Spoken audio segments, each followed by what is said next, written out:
The 2026 FIFA World Cup was promised to the world as something extraordinary. 104 matches, 48 nations, 3 countries, 16 cities. It was described repeatedly and with complete confidence as the equivalent of hosting 104 Super Bowls. FIFA's own president said this tournament would generate $30 billion in economic impact for the United States alone, hundreds of thousands of jobs, millions of tourists, the single greatest sporting event ever organized on this planet. That was the promise. Now the tournament is here. The opening whistle has blown, and after just 4 matches, something strange and uncomfortable is already happening. Something the world's biggest football cameras can't help but capture. Empty seats, rows of them visible in stadiums that were supposed to be overflowing. Hotels in host cities tracking below normal June occupancy levels. Ticket prices so steep that even heads of state have admitted they wouldn't pay them. Fan groups filing formal legal complaints against FIFA in the European Commission. State-level attorneys general launching formal investigations. And the tournament has barely begun. So what is actually going on? How did the biggest World Cup in history arrive with this much friction already attached to it? And is FIFA listening to any of it? That's exactly what we're going to break down today. To understand what's happening right now, you need to understand what was promised and how far the reality has drifted from those promises. When the United States, Canada, and Mexico won the hosting rights for this tournament, there was genuine excitement about accessibility. U.S. soccer officials at the time of bidding spoke publicly about offering hundreds of thousands of $21 seats across the group stage, football for ordinary fans. Football that reflected the community rather than just the corporate suite.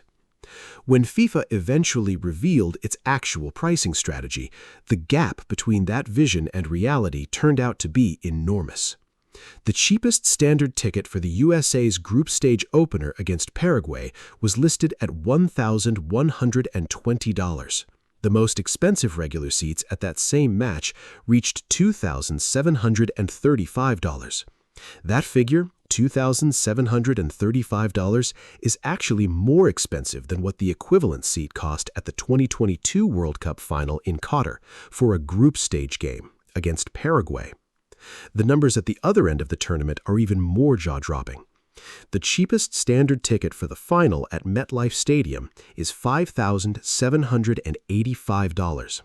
The get-in price on FIFA's own resale platform for the final reached $9,805. Premium seats hit $10,990 before resale listings appeared at close to $33,000. And this is a final that was originally promised to fans at a maximum of $1,550 per seat when the United bid was submitted. Fan organization Football Supporters Europe, which represents supporters across the continent, described this as a monumental betrayal. They filed a formal complaint with the European Commission, arguing that FIFA had abused its monopoly position over ticket sales to impose conditions on fans that would never be acceptable in any competitive market. Their figures showed that attending all of England's matches from group stage through to a potential final would cost a supporter a minimum of $7,000 in tickets alone, 5 times the equivalent cost at the 2022 tournament in Qatar. When the backlash became impossible to ignore, FIFA responded by announcing a limited supporter tier of $60 tickets for every match. It sounded like progress, but fan groups pointed out that those discounted tickets were, in most cases, gone before general sales even began. Fan Supporters Europe called the gesture barely existent in real terms. Here's the interesting part. FIFA's own president, Gianni Infantino, went on to defend these prices in a press conference on June 10th, just 1 day after the tournament opened. His argument was that demand had exceeded supply by a factor of 10 or more, and that prices at major American sporting events like the NBA Finals were similarly high. He told fans in fairly direct language that they should chill about it. Within hours of that press conference, the cameras in Guadalajara told a different story. Now this is where things get really difficult for FIFA. The 4 matches played so far have delivered genuinely dramatic football. Mexico beating South Africa 2-0 at the Azteca on June 11th in a match that produced 3 red cards, the most in a single World Cup opener in history. South Korea coming from behind to beat Czechia 2-1 in Guadalajara. Canada drawing 1-1 with Bosnia and Herzegovina in Toronto, and the United States absolutely dismantling Paraguay 4-1 at SoFi Stadium in Los Angeles, with Folan Balogun scoring twice and Gio Reyna putting an exclamation point on the night with a stoppage time fourth. The football has delivered, but the stands in some venues haven't. Mexico's opener at the Azteca was the picture FIFA wanted. Over 80,000 fans packed into one of the most historic stadiums in world football, passionate, loud, electric. Hours later in Guadalajara, the second match of the tournament looked very different. Empty sections were clearly visible throughout the South Korea versus Czechia game. Despite official attendance figures claiming the 46,000-seat stadium was almost completely full, the television broadcast painted a different picture. Rows of seats in VIP sections and across multiple camera-facing stands sat noticeably unoccupied. These images spread immediately across social media and became one of the defining early visuals of the tournament.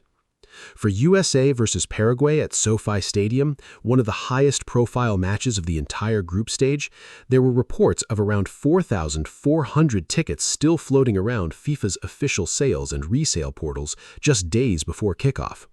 On FIFA's own website, over 130 tickets remained unsold in the final days for a home nation's World Cup opener in Los Angeles at a brand new stadium. And then there's the hotel situation, which tells its own uncomfortable story. According to the American Hotel and Lodging Association, FIFA block-booked enormous numbers of hotel rooms across U.S. host cities years in advance, then canceled up to 70% of those reservations as the tournament approached. The association described this as manufactured artificial demand, arguing that FIFA's overbooking drove hotels to invest heavily in infrastructure and expand availability, only for that artificial demand signal to collapse when the cancellations came. The data from hospitality analytics company CoStar showed that hotel bookings in U.S. host cities were tracking below their 2025 occupancy levels on some match days. New York City had the highest booking rate among U.S. cities at just 57%. Kansas City, which is hosting 6 matches, including a semifinal, saw nearly 90% of its hoteliers report booking paces below typical June and July levels. Dallas and Houston told similar stories. The contrast with Mexico and Canada is striking. Mexican host cities were seeing much stronger demand, Guadalajara tracking at 73% on its key match days, Mexico City at 61%. Canadian cities were also outperforming their U.S. counterparts. Think about what that means. The tournament's primary host nation, the country staging 78 of the 104 matches, is the one where accommodation demand is weakest. But there's another angle here that deserves a closer look, because this isn't purely a pricing problem. Let's go back to 1994, the last time the United States hosted a World Cup. Tickets ranged from $25 to $475. The tournament generated record-breaking attendances. It played a defining role in growing the game in North America and directly led to the creation of Major League Soccer. That World Cup is remembered fondly as one of the most successful ever staged in terms of atmosphere and fan engagement. At the 2022 tournament in Qatar, despite the enormous logistical and ethical controversies surrounding that event, ticket prices ranged from around $70 to $1,600. The stadiums were full. The football felt intimate and extraordinary in its own way. The bigger issue with 2026 isn't just that prices are higher, it's the combination of factors that have converged simultaneously. High prices, enormous distances between host cities, complicated and uncertain visa processes for international fans, and a broader nervousness among some traveling supporters about what arriving in the United States looks like right now.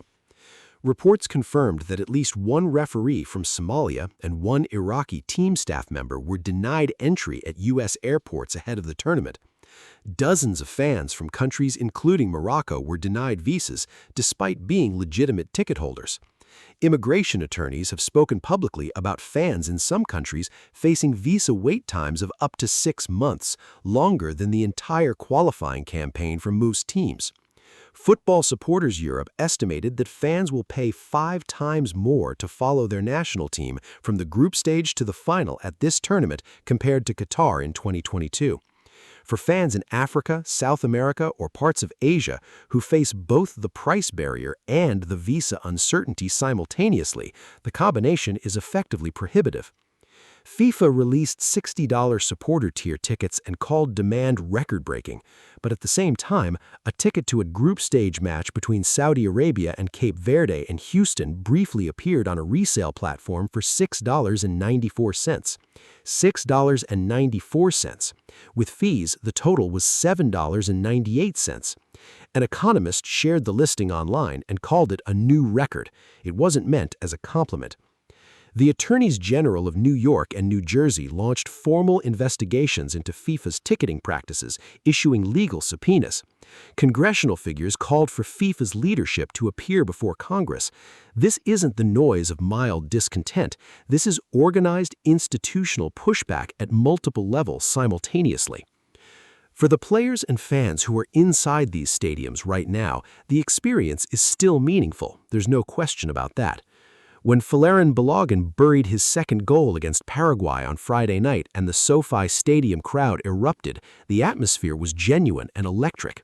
The players feeding off that energy, the home crowd roaring the USMNT forward, those are the moments football exists to create. But players notice atmosphere in ways that go beyond just the noise level. There's a particular silence that settles over a stadium when seats are empty that is difficult to hide, especially in an era when every match is broadcast to hundreds of millions of people in crystal clear high definition.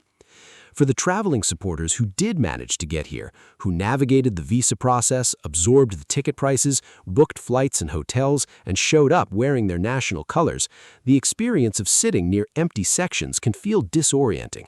You spend thousands of dollars to be part of something historic, and the something historic has gaps in it. For fans at home who grew up watching World Cups fill every seat, match after match, in stadiums humming with passion and noise, the empty rows create a psychological distance from the tournament. It changes how the event feels even through a screen. The question being asked more and more is whether this tournament, despite its scale, is actually less inclusive than the ones that came before it.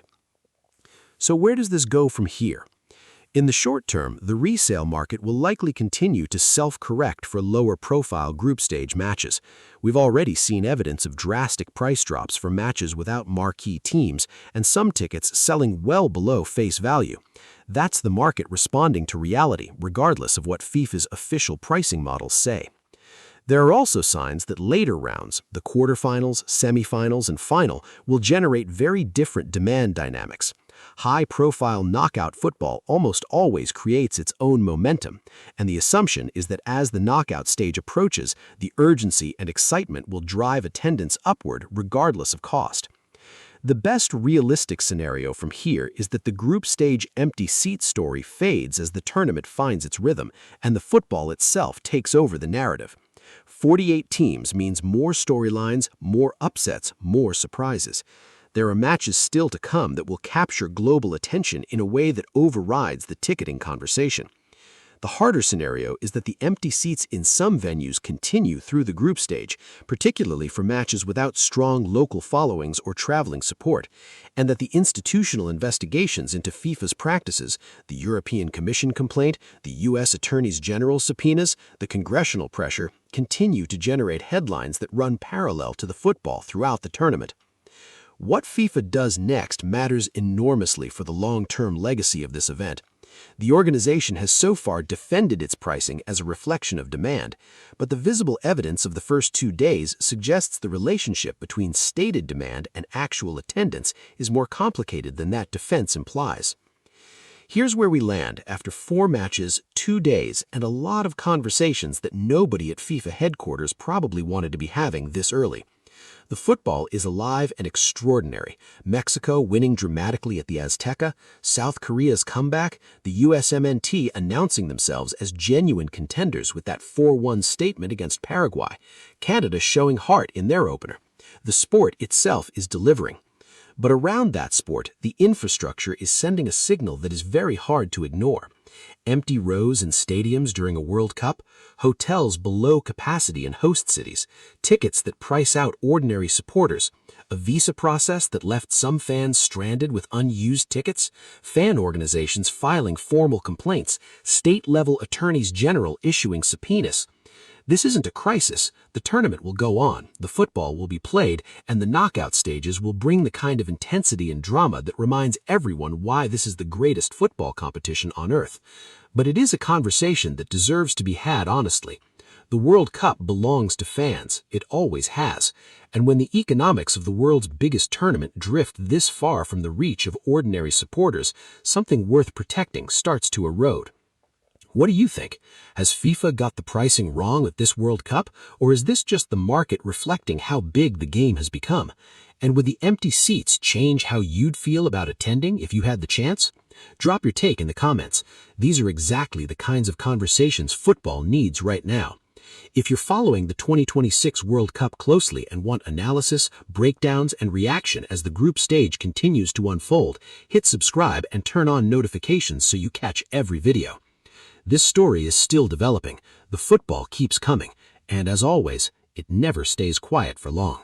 See you in the next one.